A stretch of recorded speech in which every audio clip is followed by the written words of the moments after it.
Fala, curiosos, tudo certo? Se você acha que Rick and Morty é só maluquice gratuita, é porque você ainda não percebeu a quantidade de segredos escondidos em cada episódio. Hoje eu vou te mostrar os easter eggs que provavelmente passaram voando pela sua cabeça e o que eles realmente significam. Então já deixa o like, porque vai ter muita viagem aqui. 1. De Volta para o Futuro, com temporada 1, episódio 1. Pra começar com o óbvio, mas que muita gente nem se liga. Rick and Morty são uma homenagem descarada a Doc Brown e Marty McFly, os personagens icônicos de Volta para o Futuro. Não é só a vibe de gênio maluco e aprendiz atrapalhado que é parecida, não. O próprio Justin Roiland, criador da série, confirmou que tudo começou lá em 2006 com uma paródia sem vergonha chamada The Real Animated Adventures of Doc and Marty. Era uma versão tosca, absurda e cheia de piadas pesadas que mostrava Marty e Doc viajando no tempo em situações completamente sem noção, tipo, mais sem noção ainda do que o Rick bêbado que a gente conhece hoje.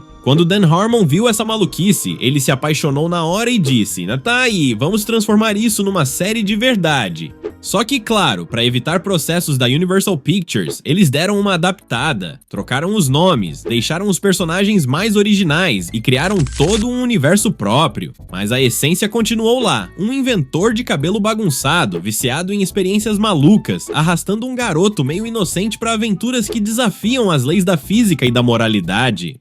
E o mais engraçado é que a homenagem é tão na cara, mas a série conseguiu transcender e virar um fenômeno único muito além da simples paródia. Enquanto De Volta para o Futuro é sobre consertar erros do passado, Rick and Morty basicamente abraça o caos e diz: "Deixa tudo quebrado mesmo, a vida é sem sentido." Ou seja, a estrutura é parecida, mas o espírito é totalmente diferente. E ainda assim, a piscadinha para Doc e Marty continua estampada em cada portal que se abre.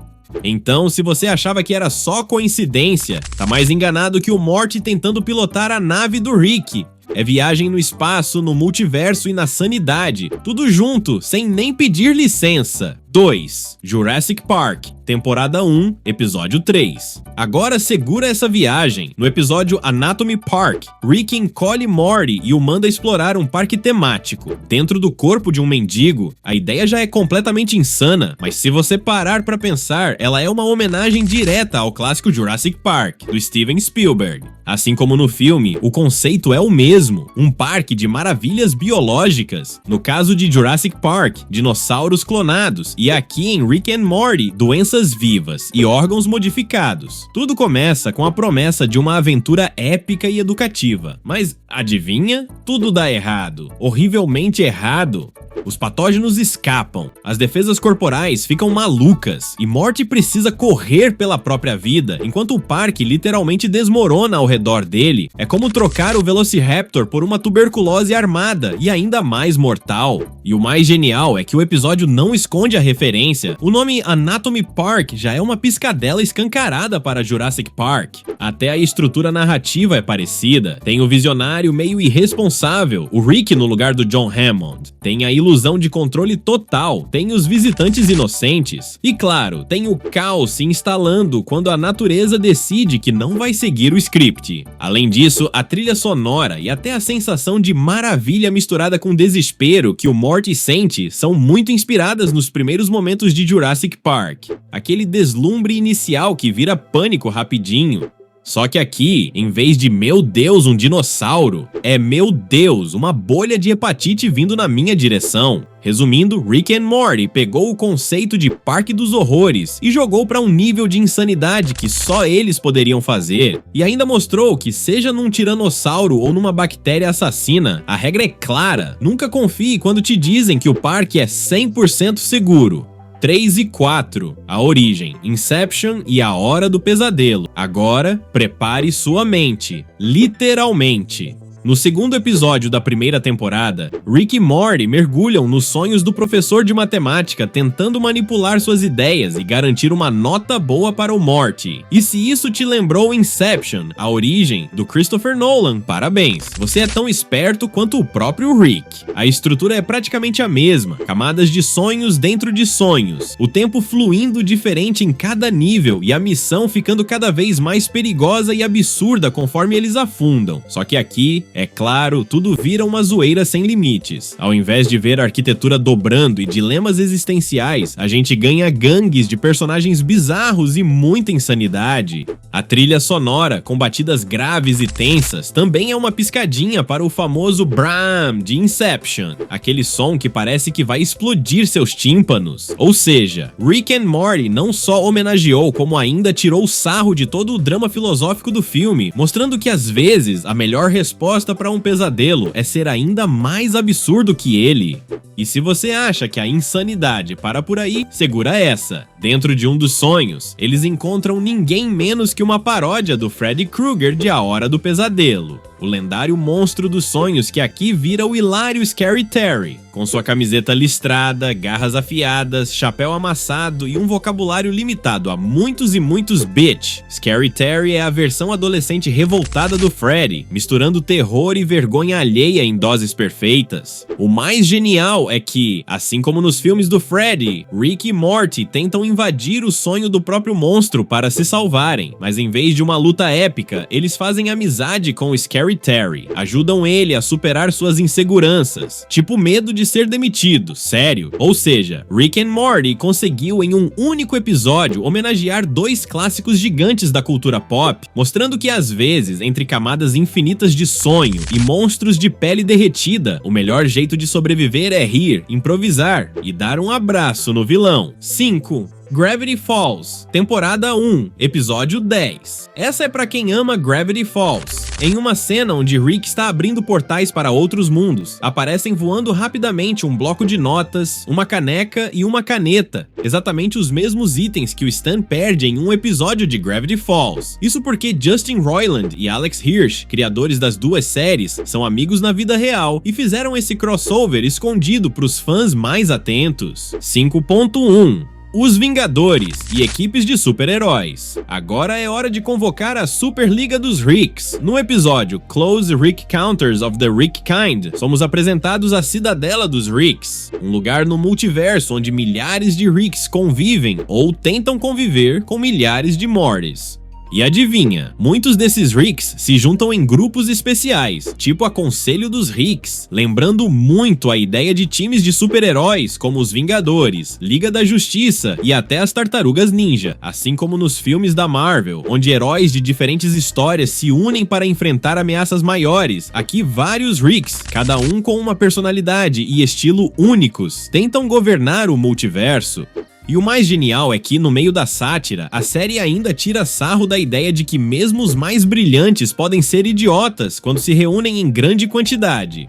Cada Rick tem sua identidade própria, tipo o Dufus Rick, o mais bobão de todos. É como se fossem variações bizarras dos estereótipos de super-heróis, tipo a fórmula clássica, o cérebro, o rebelde, o engraçado, o sombrio, só que tudo muito mais bêbado e cínico. Outra referência interessante é que o próprio conceito da Cidadela lembra bastante histórias como o Conselho dos Reeds, da Marvel Comics, um grupo formado só por variantes do Reed Richards, o Senhor Fantástico do Quarteto Fantástico, viajando entre dimensões para resolver grandes crises. Em Rick and Morty, é claro, tudo degringola rapidinho, porque, bem, são Ricks. E Rick não consegue nem se governar sozinho, quem dirá administrar um multiverso inteiro. Então é isso, Rick and Morty pega a fórmula épica das super equipes e transforma tudo numa bagunça interdimensional cheia de egos inflados, armações e Mortys sofrendo. 6. Akira, temporada 1, episódio 10. Se você é fã de anime clássico, segura o coração. Rick and Morty também fez uma homenagem pesadíssima da Akira, o filme cult japonês de 1988, e essa referência aparece de forma bem brutal no episódio Close Rick Counters of the Rick Kind, o mesmo onde conhecemos o Evil Morty.